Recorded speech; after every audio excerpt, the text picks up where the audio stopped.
Good evening, everyone. So, today we are going to talk about a sonnet which is on the late massacre in Piedmont.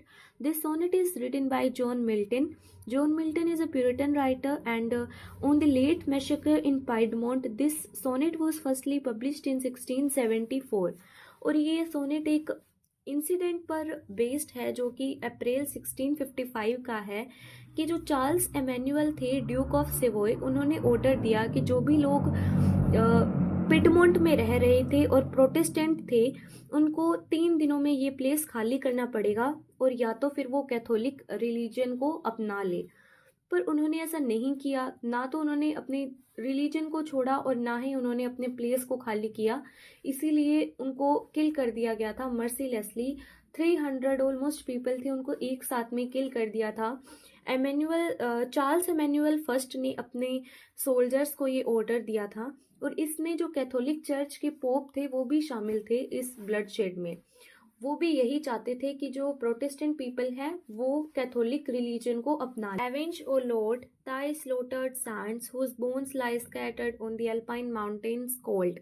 Avenge means कि जो बदला लेना, एक revenge लेना या punishment देना उन लोगों को, ओ लॉर्ड, जिन्होंने दाई स्लोटर्ड सैंड्स की ऐसी तुम्हारी पवित्र आत्माएं थी उनको मार दिया। स्लोटर्ड यानी कि मार दिया, सैंड्स पवित्र आत्माएं, whose bones lie scattered on the, कि जिनकी बोन्स जो हैं वो बिखरी हुई कहीं ना कहीं पड़ी है एल्पाइन माउंटेन्स की रेंजेस में, जहाँ पे पीक पे हमेशा कोल्ड बर्फ रहती है। Even them who kept thy truth so pure of old, when all our fathers worshipped stocks and stones. कि इवन दैम, कि वो ऐसे लोग थे जिन्होंने तुम्हारी ताई ट्रुथ, तुम्हारे सत्य को हमेशा प्रिजर्व करके रखा था, तुम्हारे ही पाथ पर वो चले थे, बताए हुए मार्ग पर। वेन ऑल आर फादर्स, कि जबकि हमारे जो फादर्स थे, फोर फादर्स थे, उन्होंने हमेशा आइडल्स को ही पूजा था, हमेशा पत्थर और जो वुड्स होती हैं, स्टोन्स की स्टैचूज को हमेशा उन्होंने वर्शिप किया था। तो हमारे आर मीन्स जॉन मिल्टन जो थे वो भी प्यूरिटन थे। Forget not in thy book record their groans who were thy sheep and in their ancient fold slain by the bloody Parmenides that rolled mother with infant down the rocks. Forget not in thy book record, कि तुम अपनी जो record की book है कि किसने क्या क्या इनजस्टिस किसके साथ हुआ उसमें रिकॉर्ड, उस बुक में रिकॉर्ड करना मत भूलना। देयर ग्रोन्स, ग्रोन्स मीन्स उनकी क्राइंग, उनकी दर्द भरी चिंखों को रिकॉर्ड करना मत भूलना। Who were Dai sheep, Dai sheep means जो तुम्हारे इनोसेंट फॉलोअर्स थे।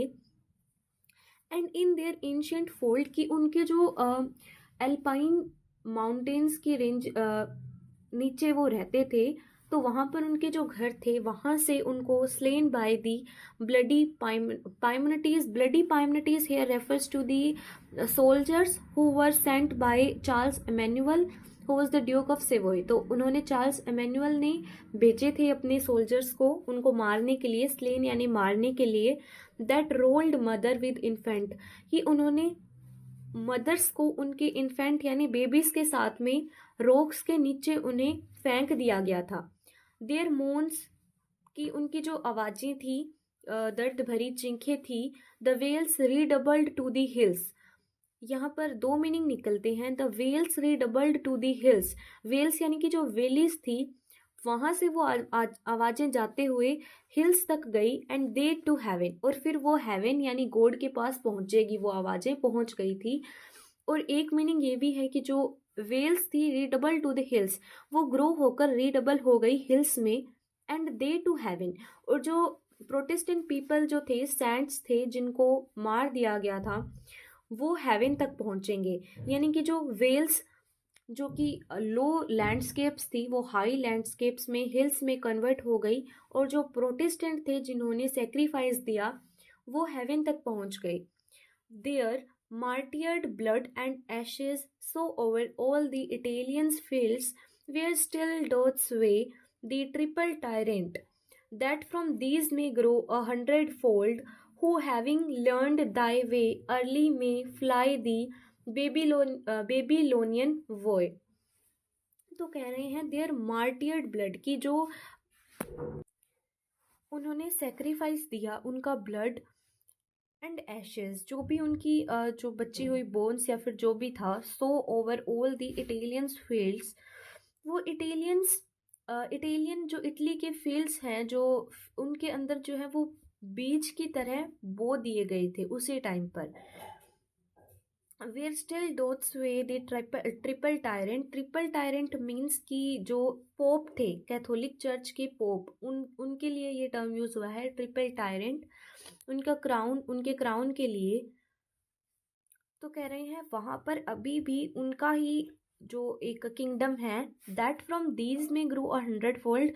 पर जो मार्टियर थे, उनके ब्लड से जिनके बीज बो दिए गए थे इटालियन फील्ड्स में, तो वो प्रेयर करते हैं दैट मे ग्रो 100 फोल्ड, वो और ज़्यादा ग्रो होते जाएं। उनके आगे आने वाले जो प्रोटेस्टेंट होंगे, हु हैविंग लर्न दाई वे, वो अपना वे जो है सीख चुके होंगे, अपना रास्ता वो सीख चुके होंगे। मे फ्लाई द बेबीलोनियन वॉय, कि जो भी बेबीलोन प्लेस है, वहाँ पर जितनी भी समस्याएं हैं, दुख है, पीड़ा है, तकलीफ़ें हैं, वो सारी दूर हो जाएगी। जॉन मिल्टन को ये विश्वास है। जो भी आगे आने वाले प्रोटेस्टेंट होंगे, वो इन सभी दुखों को ख़त्म कर ही देंगे। And this sonnet is written in Italian pattern. तो ये पेट्रार्किन सोनेट है, octave plus sestet, 8 lines, A B B A and sestet C D. कुछ फिगर स्पीचेस का भी यूज़ हुआ है, फिगर ऑफ स्पीचेस का, जैसे कि ट्रिपल टायरेंट में एलिट्रेशन है, हाई इमेजरी का यूज़ हुआ है, एल्यूजन का यूज़ हुआ है। And the theme of the sonnet can be asked which is the struggle between good and evil, कि जो अच्छाई और बुराई के बीच का एक स्ट्रगल है वो इसमें दिखाया गया है। Lastly, I hope you understood it very well. Thank you so much.